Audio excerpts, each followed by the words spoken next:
Batman: The Brave and the Bold, which is meant to be the DCU's introduction to, or our introduction to the DCU's Batman. Um, we're getting some rumors there and reports that John Logan, who initially I think came to fame because of his work writing the Gladiator movie. Of course, they're working on a second Gladiator movie, but he was responsible for the first Gladiator movie, a fantastic writer in his own right. And now it looks like potentially this is still at the rumor level. Like, I don't know if we can confirm this, but John, could you tell us a little bit more about like what where this is coming from and like just how big a grain of salt we should take this story with? Yeah, John Logan, fantastic writer. He recently directed his first feature, which was got more mixed reviews, but yeah, he's a fantastic writer. He's been nominated for so many films. He also wrote Aviator, he wrote Hugo, um, and he's a very great writer, and I think it is still very much like low rumor level. Not nobody like really big has been like reporting on it. It's kind of like a low level sort of like, hey, whispers. I believe it was a Reddit, a subreddit called DCEU leaks that claimed that he was being eyed to write the upcoming Batman film, the DCU Batman film. Can't confuse the two.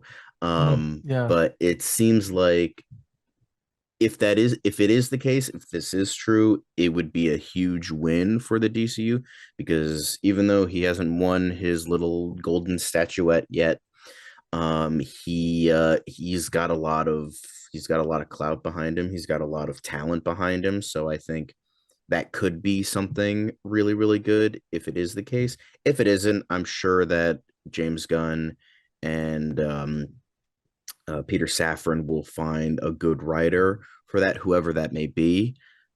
Could be excellent, but John Logan would definitely, if they are looking for someone like John Logan, then I think it's in good hands because he's extremely talented and has got a lot of power behind him. So I think he could definitely work for a Yeah. Batman film.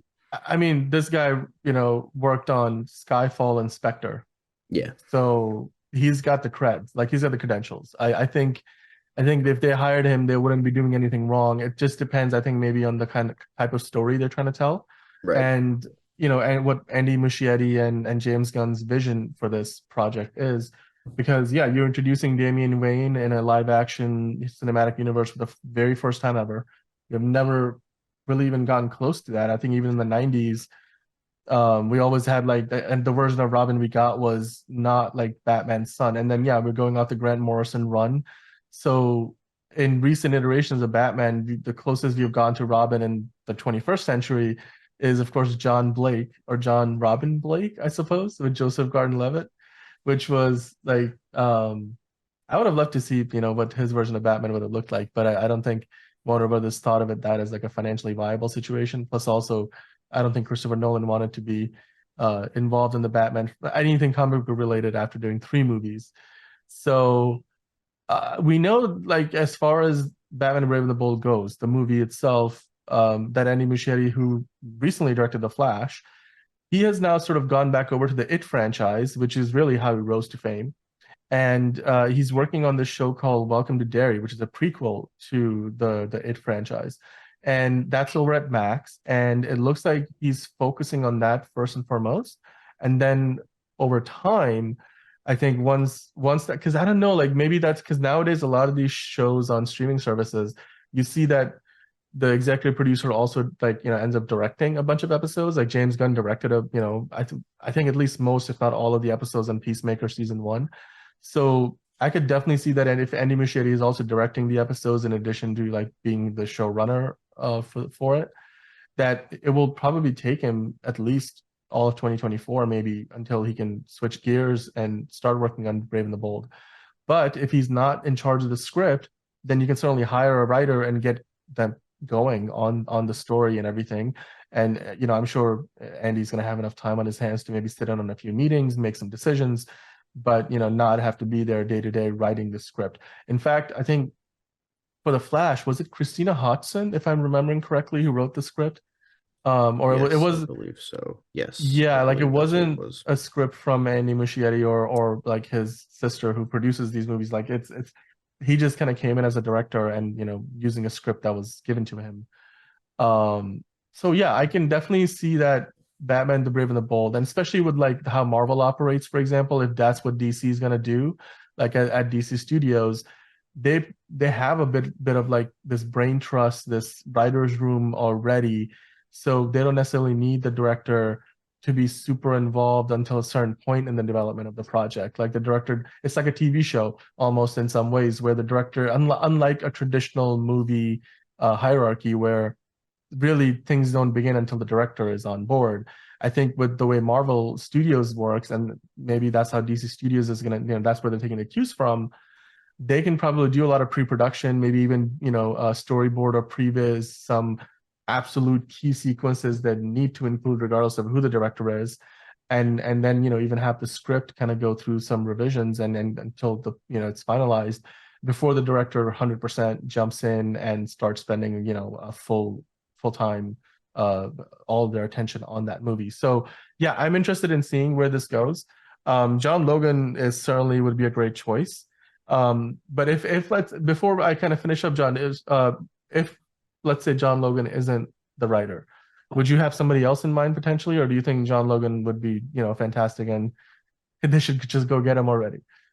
I think he would be great. I have had my own kind of different writers. I think uh two writers that have had superhero experience, but Mhm. also are very good writers in and of themselves. James Vanderbilt is definitely one. He wrote Zodiac, but he also, in terms of writing superhero stuff, he wrote the first Amazing Spider-Man movie, one of the co-writers, and he also wrote The Losers, which was based on, I believe, like this really small, like cult hit DC comic that had Chris Evans and Zoe Saldana in it, ironically. But yeah, so he has had that experience, but I think he's just a very good writer. But I think someone even better could be Michael Green. He's written a lot of greatness. He has written a little bit more into that like cerebral area.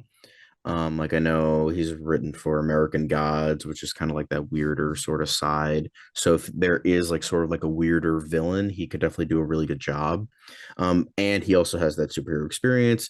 He did write Green Lantern, which is unfortunate, but even he has since denounced that. He's like, yeah, that got heavily screwed up in production. So he's denounced that along with the other writers, but he has also written Logan. So and that's like arguably the greatest Marvel film ever. So I It's think definitely up there.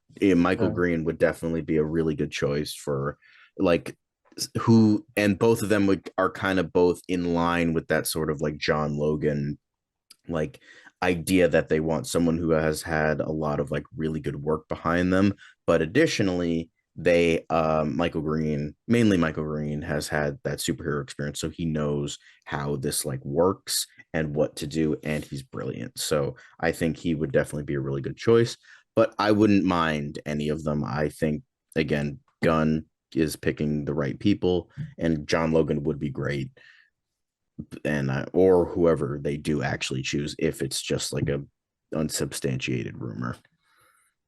Yeah.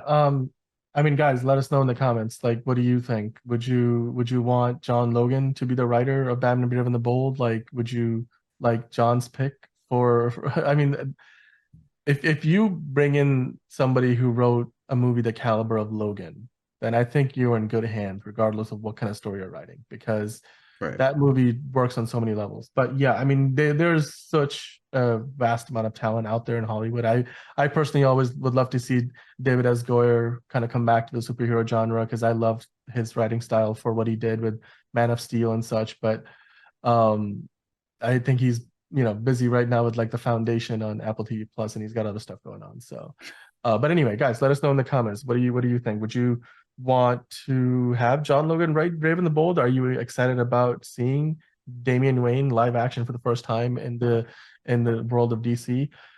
When are we going to get this movie? I mean, like when is Andy Muschietti actually going to start working on it? Like when is it going to be 2026, 2027? Like how much longer do we have to wait? Of course, we'll have the Batman Part 2. So it's not like we'll have any lack of Batman related content. Of course, Joker, Folia do as well. So we're not going to be lacking for any Batman IP. But as far as in the DCU, I mean, will we even maybe potentially see the version of Batman for the DCU in a different DCU story before we get to see him in his own movie? That would be interesting. Like if he makes a cameo in Superman Legacy, I think that would definitely get quite a few people out of their seats in the movie theater. Let us know in the comments, guys. Of course, we'll be back here talking about any and all updates with Batman Brave and the Bold as they get announced.